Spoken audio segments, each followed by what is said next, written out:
encourage your soul, enlighten your mind, and empower your faith. This is the Light Network.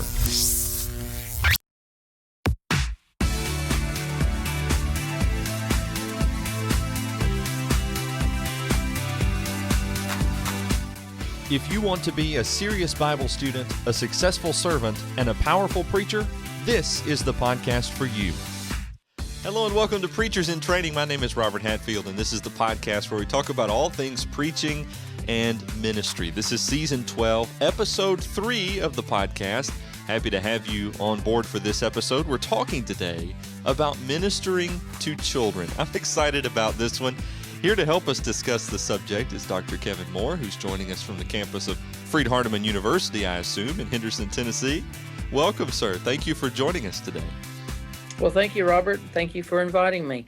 I'm excited about this, and I told you before we began that my daughter, who is 4 now, thinks that I am interviewing a celebrity today. Of all the guests I've ever discussed, she said, "You're talking to Mr. Kevin from the Bible video?" So thank you for the impact that you've made over the last several months on my family in particular, though I know it's not just for my family as well. International audiences, right? Yes. That's great.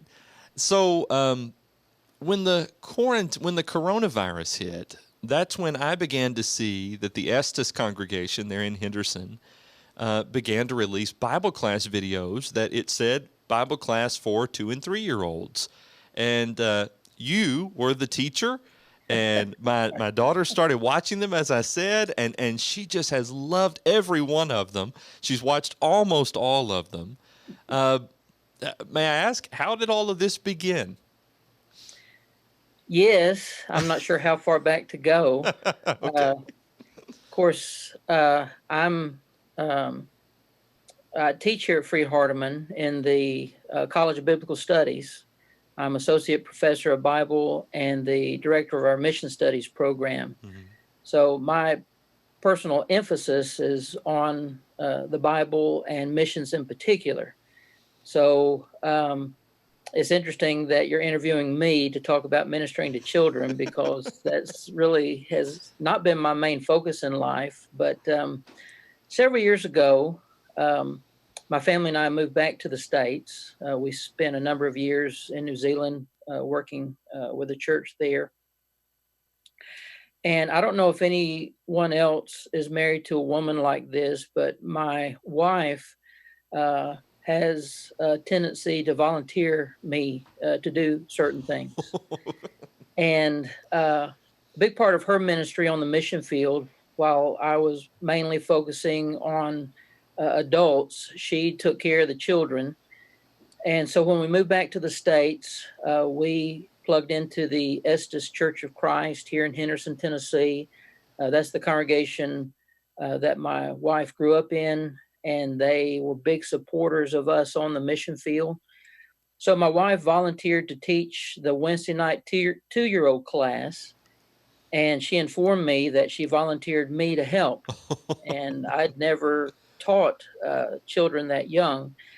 So basically, she did the songs, she did the crafts, she did the Bible story. My job was to keep kids in their chairs, help them to behave.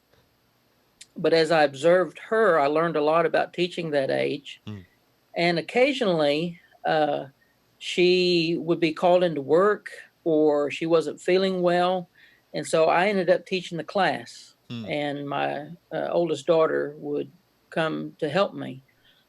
And so I basically just copied a lot of things that my wife was doing, but I added my personality to it. And over an extended period of time, I ended up being the primary teacher. And Wow. She would do the crafts and I would teach the lessons. I've always loved children and I've always connected well with children. And when I adapted my personality to the class, it just clicked. And so we've been doing that for a number of years.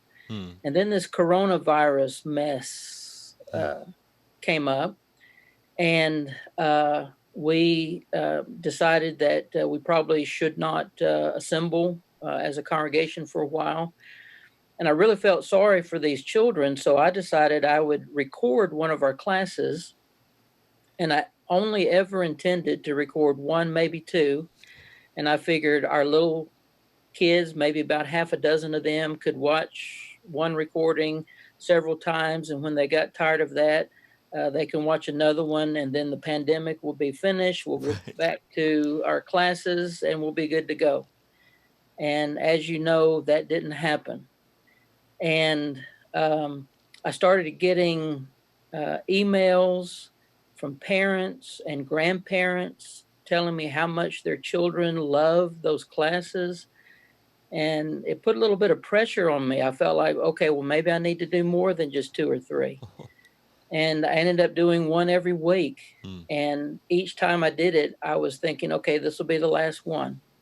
And then I'd get a card in the mail from some of these children, or I'd get a message from parents and grandparents and giving me names of the children that were watching these. And so I just kept doing one every week.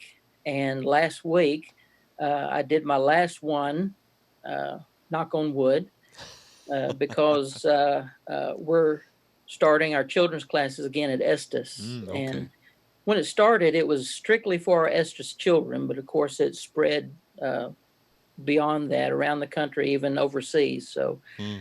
that's kind of how it got started and how it has continued. Wow. You have any idea how many total videos you've done? Well, I figured you'd ask me that question. So today I went back through and counted. There's been 18 total. 18. Wow. Yeah. And they're each what, 20, 25 minutes ish, something About like 20 that. minutes, yes, Yeah. Yeah. on average. I started, again, I looked this up today. I wasn't keeping up with this, but the first one was dated March 29th. Hmm. And so apparently I've been doing one every week since March. Wow. So if classes were meeting as usual, you would have been teaching that class anyway. Is that sort of what Correct. I'm hearing? Okay, great. Yes. All So right. there would have been no need to do the recordings. I mainly did it for our Estes kids. Yeah. But then I kept hearing from children and parents and grandparents in different states. Mhm. A lot of kids in New Zealand have been watching these. Mm. And so it's just carried on from there. To the point that there was even a special Facebook post on the Estes Facebook page about it. You know, Mr. Kevin's last Bible class video, is this week, and just kind of prepping everyone for this. Yes. Our church secretary, Suzanne, Mhm. she and her husband have been a big help because I'm borderline technologically incompetent. And basically, I record the class on Zoom. I send them the link, and they take care of uploading it to the Estes website. I Oh, wouldn't wow. have a clue how to do that sort of thing. So she's been a big help in keeping it going. Mm. And when I sent the last one in, I said, well, this is possibly going to be my last one. And so apparently she made a big announcement that this was the last one. So That's right. Had to tell all your fans, to set the expectation there. Is it difficult for you? I mean, a lot of preachers have said this. We're preaching into cameras a lot more. We have in the last several months. That's hard. I can't imagine trying to teach 2 and 3-year-olds through a camera. Would you talk about that for a second? I guess it's like anything else. The more you do it, the easier it gets. Mm. And I think most who have been involved in recording classes and sermons and devotionals through this pandemic, it just gets easier and easier. Mm. I'm one of the elders of the Estes Church, and when we started having these lockdowns, all of us had to learn how to use Zoom. I'd never even heard of Zoom until that. And fortunately, a couple of our elders are very technologically competent, and so they taught us how to do it. So we've been having our weekly meetings on Zoom. And so when I started recording the classes, I was familiar enough with Zoom to record those classes. And it was a little bit awkward at first, but after a while, it just becomes second nature. Mm-hmm. What's amazing about it is, it doesn't take just a ton of flash and that sort of thing to just draw those children in. I mean, it looks like maybe you have your laptop there on a table, and I'm assuming you must have all sorts of props and things that are out nearby, because it's like without even looking, something new pops up sometimes. It's amazing. Well, I started recording in the classroom at the church building where we normally have our 2-year-old class. Hmm. And that's what I intended to do every time. And that worked well initially. But then we had a big storm come through and knocked out our Wi-Fi. And so I came to the building to record and I couldn't get online. So I came to the campus of Freed Hardeman. The office right next to mine is empty. Oh. And so the next few weeks I used that office to record the classes. And then someone moved into that office and I couldn't use it anymore. So I went back to the building and started recording in the classroom again. And then this last week, I went to the classroom and someone had locked it and my key wouldn't work. Oh, no. And so I didn't have access to all my props or anything. So fortunately, I spent enough years on the mission field to learn, well, you do the best you can with what you got. So I had to improvise, but we made it through that last class. The crafts. Again, I just have to mention about the crafts, because every week it was something to do with your hand, right? Every question you ask, there's a story behind it. Okay, great. Okay, under normal circumstances, if my wife and I are both there, I'll do the songs and various other things, and then she will come in and do the Bible story and do the craft. She's always responsible for the craft, and she does a great job. She's very creative with various. I'm trying to remember the colored paper and the glue and all that stuff. Right. On the occasions when I've been left to teach to myself, I always do something very simple. And the simplest thing I've discovered was to trace their hand and we'll do a project. Yeah. So when I started doing these recordings, I only ever intended to do a couple of them. And so I had a couple ideas for hands. So every week since I had started doing the hand tracing, I just felt compelled to continue to do that because basically I didn't know how to do anything else. So it was quite a challenge to come up with a new project, or as we say on the videos, project. Yes. Our kids love when I pronounce words kind of funny and it makes them laugh. And so that's why I use that. A lot of that I picked up in New Zealand. The spiky tomato, well, that's how they say tomato in New Zealand, and project. So basically, every week I decided, well, I've already got this started. I might as well continue the trend. So we would do a hand tracing and then figure out how to do a project that somehow relates to the Bible story or the Bible lesson. That is wonderful. I'm glad to know some of those stories. I'm just out of my own curiosity, if nothing else. And every week, I don't want to make this just too personal for the sake of those who are listening. But my daughter said we made a butterfly today out of our hands, and things like that. So that meant a lot to her. Well, what made a big difference in my life? I've always loved children. I feel like I've always connected well with children, but what made a huge difference was when my wife and I had children. And so a lot of the songs that I have incorporated into the Bible class were songs that I made up with my girls, and we would sing when they were young. And so when I started teaching, it was just natural for me to include that because of what I'd done with my daughters. Sort of reminds me of Paul when he writes to the people in Thessalonica, and he says, basically, I've shared a part of myself with you, and that's what you've done with all of us, and we're deeply appreciative of that. Thank you. Yeah, well, thank you. It's been a lot of fun. Yeah. It has been time consuming, but Freed Hardeman is getting ready to start back classes, and so I figured, well, we probably need to bring this to a close. And this coming Sunday, our children are going to be meeting for Bible class for the first time since March. Wow. And so since it was initially for the Estes kids, now they're going to be back in Bible class. I just figured I can't really justify continuing that. Sure. time to move on to other things. Wow, that is wonderful. And I know those kids are going to be excited to get to be together again. When it comes to preaching, shifting gears now, and I'm really glad to hear that aspect of the story and sort of the story behind all of that. And by the way, all those videos were archived on the Facebook page, I know, and perhaps even on the website for the Estes Church of Christ in Henderson, Tennessee. Yes, all but one. Okay. I was having technological difficulties one day trying to record because I had not yet updated my Zoom account. So I ended up recording one on another program that we use here at Freed Hardeman for our online classes. So that one ended up being archived on my Facebook page, but all the other 17 are on the Estes website. Okay, great. We'll put a link to that in our show notes at thelightnetwork.tv if you're interested in seeing more about those. Just find that at Preachers in Training Season 12, Episode 3, which is this episode.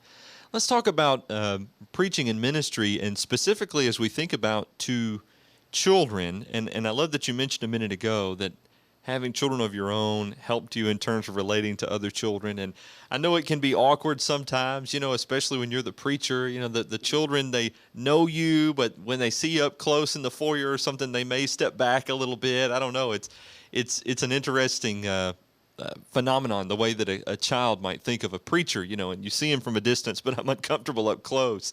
Talk a little bit, if you don't mind, about why it's important for us as preachers to think about the children and to connect with those children and even seek to minister to them in various ways.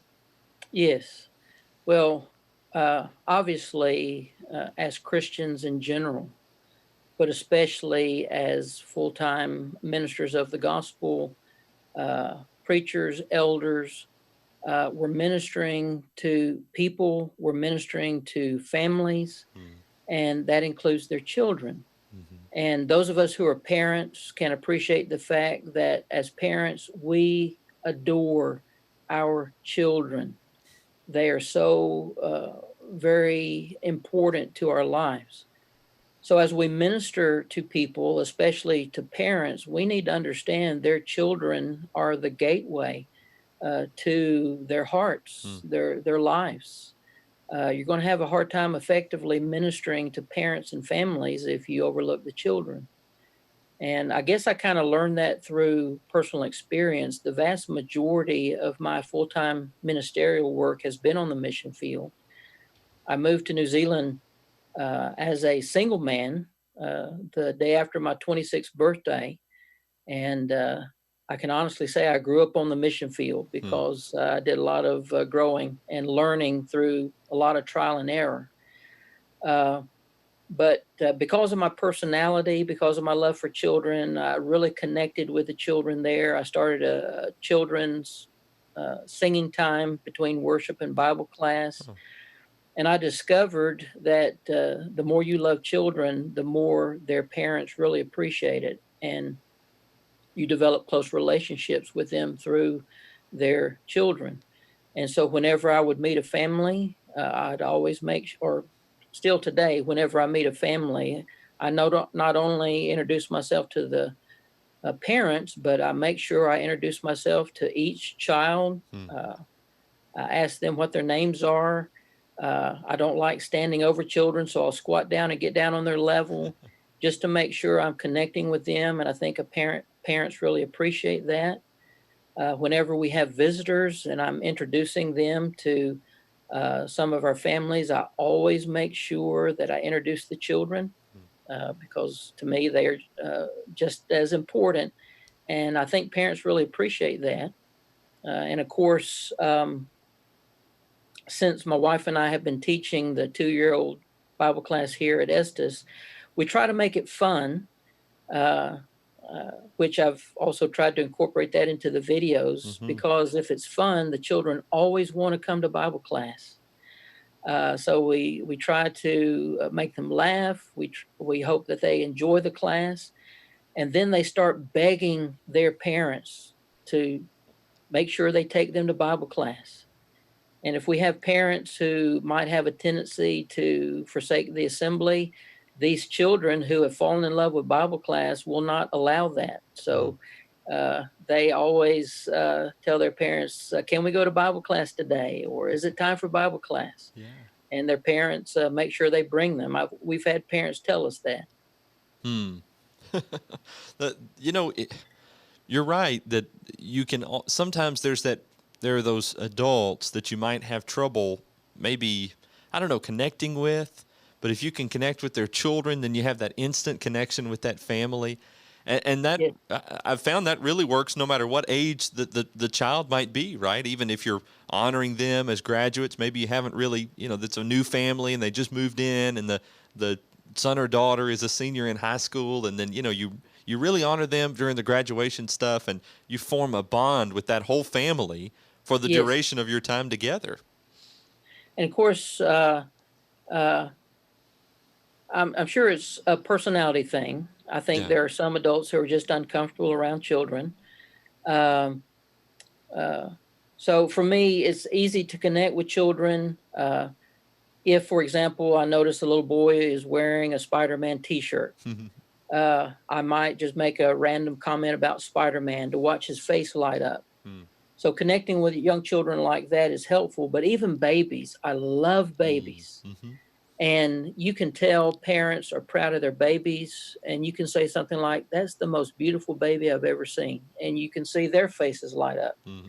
And so, again, it is so much easier to connect with and influence parents if you use the avenue of their children.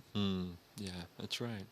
I wanted to ask about maybe some tips that you have, and you've indicated that this is kind of a part of your personality, and you're right. So some folks maybe have a little trouble connecting with kids. I like what you said there a minute ago about noticing what they're wearing, noticing them just seems to be a big thing, and it can be so easy to overlook the little ones who aren't on your eye level, and I don't know, you just sort of interact with the parents, and then you move right on, and those kids are Yeah. kind of left out. So maybe an awareness there is the fundamental first step, really important first step. Yes. Awareness, paying attention Mm, to the children, looking them in the eye, getting them involved in the conversation. As I mentioned earlier, getting down on their level. mm-hmm. Of course, in a classroom, we have these low tables and you're pretty much on the level with them anyway. But if you're standing over a child, that can be very intimidating. Mm, So getting down on their level, um, uh, making them laugh. To me, I guess, again, through trial and error, I've discovered things that make children that age laugh, things they think is funny. uh, Asking them questions that they know the answer to, and it makes them feel really smart when they can answer the question, mm-hmm. or something that I've incorporated into this Bible class, giving a wrong answer and letting them answer it Yeah. correctly. That really makes them feel smart. Mm-hmm. And so, for example, when we're doing Good Old Noah Built an Ark, uh, each child, they have a different animal for a puppet. And so I intentionally call out the wrong animal name and let them correct me, because that just makes them feel so smart and they think it's funny as well. Or I make the wrong animal noise and let them correct it and give the right animal noise. That's just another way to engage with these children and build up their self esteem, make them laugh, Mm-hmm. and again, enjoy coming to Bible class, coming to church. And that has an effect on the parents and the rest of the family as well. Mm-hmm. Is the goal that what you just said, that we want our children, or you want the children who may be guests at the services or whatever, to have a positive view of the local congregation of the Lord's Church, of Christians, of the Bible? Oh, absolutely. I mean, we try to do that, especially with our adult visitors, Mm-hmm. but we need to appreciate that we have children visitors as well, and they can have an influence on decisions that their parents make. So, again, just including them like we would with anybody else, they're little human beings Mm. and they should not be overlooked. Mm-hmm. Well, I appreciate that. They're little human beings. They should not be overlooked. That's good. Um, I'm just so appreciative of the work that you've done. And I have to tell you, I don't know how many times now in our house it's been said, "Are you nervous? Don't be nervous." Over and Uh, over again, that is said now. Even at nighttime, when we get a little apprehensive of the darkness, we'll use some of those phrases as well. So okay, Mr. well, Kevin's believe it or Bible not, class is here to stay in our there's home. a story behind that as well. Okay, So good. I think just about everything that we've incorporated in these classes, there's a story behind it. Hmm. Is there? Would you say it's important to sort of be willing to share some of that? I mean, you almost have to have some degree of vulnerability. I mean, when you're going into the classroom with this, right? And we're going to let ourselves sort of, I don't know, let your hair down, show your lighter side. Mm, Sometimes we, even preachers especially, we'll get sort of in the formal pulpit mode, and it's hard to come out of that, especially when you're out among the people rather than standing up and preaching or teaching. yes. But to show that, I mean, it's okay to show that, right? Oh, absolutely. The challenge is to transition from teaching 2-year-olds back to teaching in an adult Bible class. And there have been occasions when I've stood before the congregation to make an announcement or to teach a Bible class, and there's a 2-year-old in the back, Mr. Kevin, expecting me to sing the happy song or something. And so I have to be mindful of my audience, whether I'm uh, teaching college students or adults or 2-year-olds. You have to be able to make that transition. Is it difficult to make that transition, or just kind of a mental switch at this point now that you've done It's it so not much? difficult for me. Yeah. Again, uh, it's fun to me to teach children. Hmm. It's rewarding to me to teach adults and college students. I find it's just a natural transition from one to the other. Hmm. There's that song. I love to tell the story, and sometimes I've thought about this in previous works. I've had the privilege of directing like VBSs or even other kind of special children's things. And I know this isn't really the thrust of the song, but in the second verse it says, "I love to tell the story, for some have never heard Mm. the message of salvation from God's own holy word." And there's just nothing better, hardly at all, than seeing the lights start going off in the minds of young children when you're teaching them whatever it is that you're teaching them. Yes, It's just great. and of course we can tell a big difference when we have children in our Bible class between those whose parents have brought them up in the church, Hmm. and then we would occasionally have visitors coming who have very little religious background, and these children just don't know how to behave in a Bible class. Hmm. And so that can be a challenge, but it's also rewarding to see them learn these songs and to participate in these activities and to actually enjoy coming to Bible class. Whenever parents come to pick up their children after the class, I always call the child by name and say, "Thank you for coming to Bible class." Hmm. And it's encouraging when these children keep coming back and begging their parents to come back and learning how to behave. That makes it very rewarding. Hmm. Bible class may be one of our strongest assets in terms of encouraging, helping folks along, keeping them sort of returning. I know it's about more than that, but at least that very first entry level idea. Maybe we don't. Maybe we undervalue Bible class sometimes in general. Yes. Well, thanks to my wife and her volunteering me to do things. That's something I think I've learned over the past few years. Hmm. For me, the big focus of my ministry has been personal evangelism. Hmm. And I'm all in favor of inviting people to church and them coming to visit, but I don't think many people are going to be truly converted to Christ just sitting in a pew. Right. So whenever we have visitors, I make sure that I meet them and learn something about their current spiritual status. And if I discover they're not members of the church, I try to set up a Bible study. And so that's always been my main focus. But over the past few years, I've discovered that children are a tremendous avenue in reaching some of these families. So I've appreciated uh, the opportunity to sort of broaden my ministerial horizons. Absolutely. Well, and you have helped us today in broadening ours as well, and maybe even just reminding us that it's important to connect with those children, and we're not using those children for some greater purpose, as you said a minute ago. They're little human beings, and they deserve our interest and our being aware of them and conversations and those sorts of things. But Well, what the something else, blessings that are there too. Robert, that I Yes, sir. think is very important to appreciate is that it's Christ-like. Yeah. If we just consider Matthew chapter 18 and chapter 19 and see how Jesus responded to children Mm-hmm. and what he taught about children and likened the kingdom of God to children, I think that's another incentive to uh, maybe focus a little bit more than we traditionally have on this very important part of the Lord's ministry. Hmm. Isn't it something too how the disciples were saying, he doesn't have time for this, at least on that one occasion.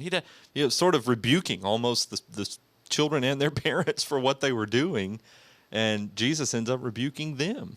Something for Yes. us to keep in mind. Well, we are certainly appreciative to you, Dr. Moore, for your not only your efforts here with us and sharing some of the stories behind the scenes, but also for all of your work with those Bible classes. And I just can't say enough about it. We have really, really benefited and enjoyed. And thanks for doing that for such a time as this during this coronavirus. That's really been an Yes. encouragement to a lot of people. It's interesting, as horrible as this coronavirus has been, a lot of blessings has come out of it. Mm-hmm. And opportunities to utilize technology, just like what we're doing right now, uh, uh, has enabled us to reach people that may not have been reached otherwise. And so God has a way of making light come out of darkness. Mm-hmm. And I think He's accomplished many great things through this very challenging time. Yeah. Well, speaking of many great things, as I think about where you are right now and the time that we're recording this, some students are going to be coming back to the Mm. campus of Freed-Hardeman very soon, and that's Yes, good news, isn't it? We're excited it about that. is. Of course, we really don't know what to expect. It seems like our guidelines are changing almost every day. Hmm. But we've got freshmen coming in this week, and then all the students, Lord willing, will be back next week. Classes start on Monday, and we're just going to try to work our way through this semester the best we can and hope for the best. Wow. We appreciate everything that's being done to protect the pride, as I recall, seeing that on different places, and but as well as the continued education. And thank you, brother, for everything that you and everyone does there at Freed-Hardeman University, and we are deeply appreciative of that important ministry as well. Thanks. Well, Robert, same back to you. We Oh, appreciate you and all that you do. wow. Uh, so we uh,